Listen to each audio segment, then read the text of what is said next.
Right, hello everyone, and welcome back to Warren's Team Talk. I hope you're all well and having a great day. And welcome back, and I hope you're going to enjoy the show. Um, and before we get started, can I just ask you all to make sure you put a like on the video? Please make sure you subscribe to my channel, and also please make sure that you share the content around with as many different people as you can. That'd be really helpful for me. Thank you very much. So what I wanted to do now is to review Arsenal's game against Leeds United on Saturday night up at Elland Road. This was a great first half performance from Arsenal. I thoroughly enjoyed it, to be quite frank. So anyway, but before we do that, I just want to wish you say to you, I hope you're all well and having a great day and that you're managing to stay safe. And Dan says, we meet again. Yeah, Dan, how are you, buddy? Nice to see you, mate. Yeah, so this game at Elland Road on Saturday, Arsenal were putting a really good, in my opinion, putting a really, really good, strong first half performance. And I heard that they set a record for the number of shots on target in a first half of Premier League football. So whether that's true or not, I really don't know. But as Arsene Wenger always used to say, that fourth place is like a trophy. Hence, that's why I've got the fourth place trophy review as the name of this video. So anyway, let's get on with it. So going into this game, the current Premier League form for both of these clubs was that Leeds had won 2 of their last 5 Premier League home games and drawn 3. They defeated Watford 1-0 on the 2nd of October. Then on the 23rd of October, they drew 1-1 with Wolves. And then on the 7th of November, they drew 1-1 with Leicester City. They beat Crystal Palace 1-0 on the 30th of November. And then on the 5th of December, they drew with Brentford by 2 goals each. And then on Arsenal's away form, their last 5 Premier League home away games have seen them draw 0-0 at Brighton and Hove Albion, win 2-0 at Leicester, which is their only win in their last 5 Premier League games going into this game away from home. They lost 4-0 at Liverpool, 3-2 at Manchester United, and lost 2-1 at Everton, which is why I'm absolutely astonished when I hear about all these pundits saying that Arsenal went into this game in great form. Those like five results away from home, for me, that's not great form. It's shocking form for a side who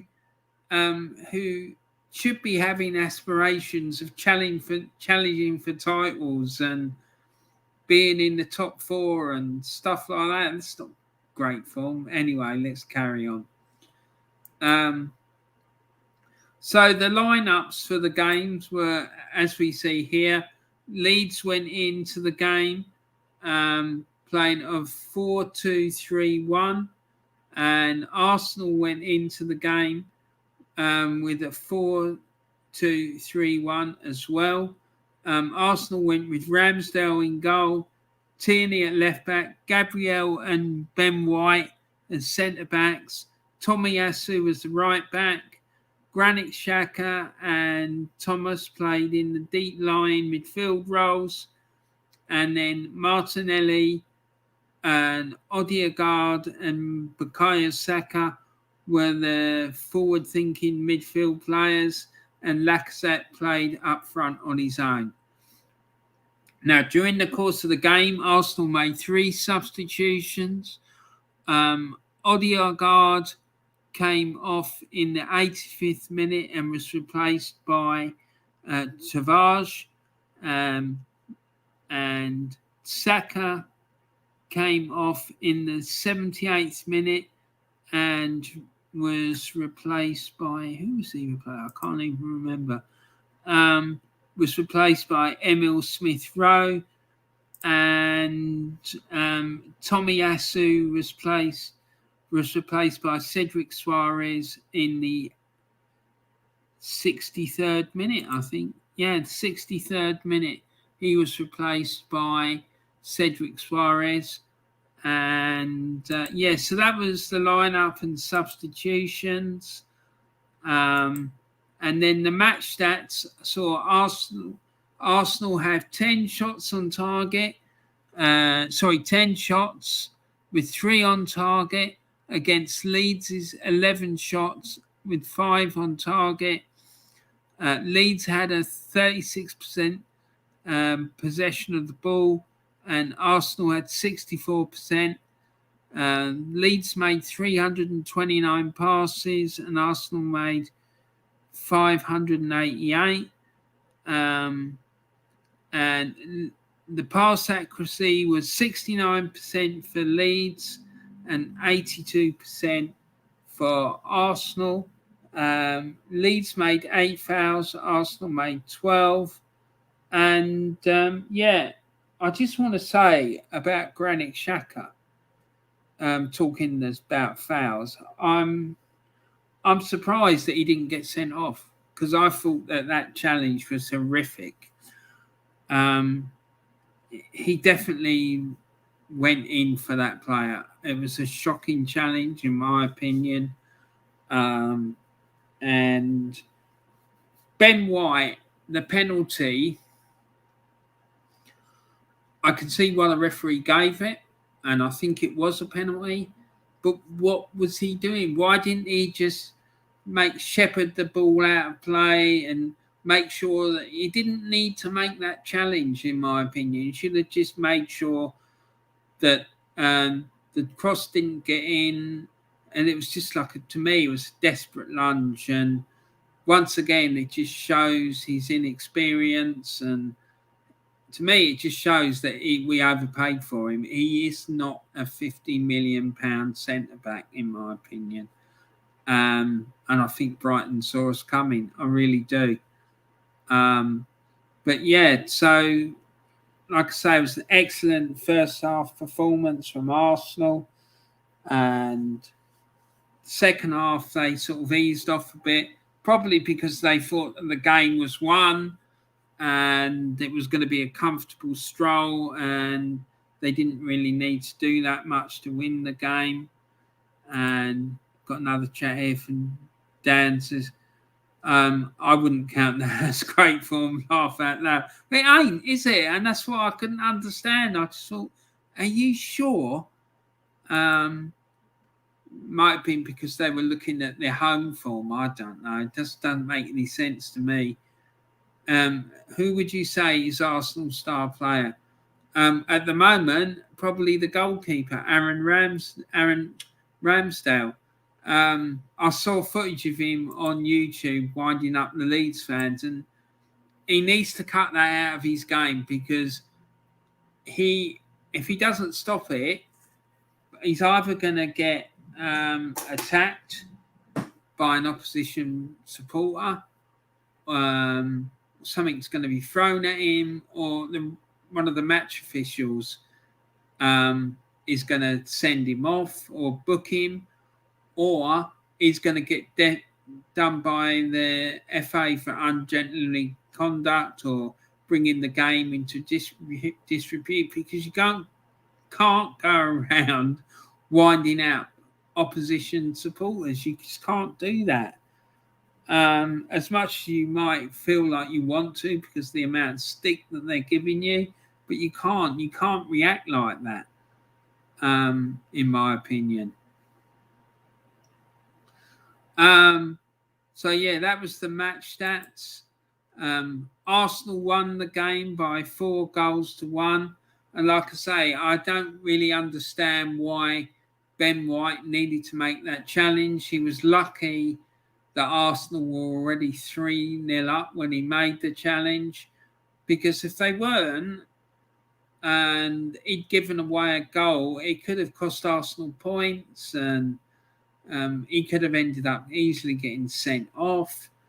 So, yeah, it could have cost Arsenal quite severely, really. So he's quite lucky in that regard. And then when Emil Smith-Rowe came on, he added a fourth one late on to make it 4-1. So, yeah, a good, solid performance from Arsenal. Dan says, tell them to some of the National League goalkeepers.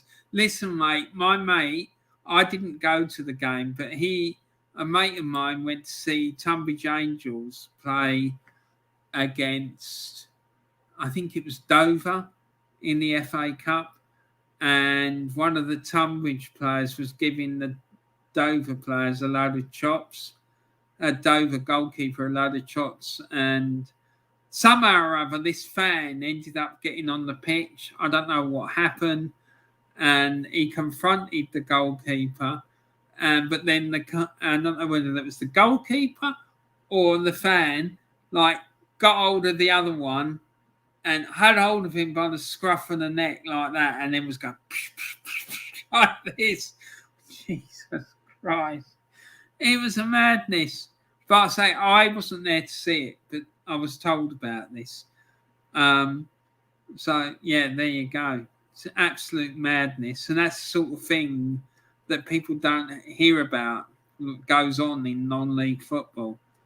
I could tell you loads of stories about goings on that I've seen in non-league football. I really could. So, at the end of the game, Arsenal was still sat in fourth place.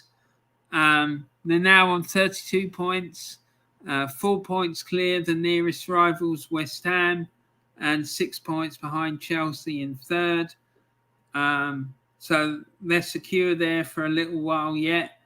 Dan says, I'm not surprised that a fan got into the pitch. It's super easy to get into the pitches and in non-league. Yeah, mate, it is. And there's nothing much to stop people these days. And it's a bit of a security issue, to be quite frank. But yeah, there you go.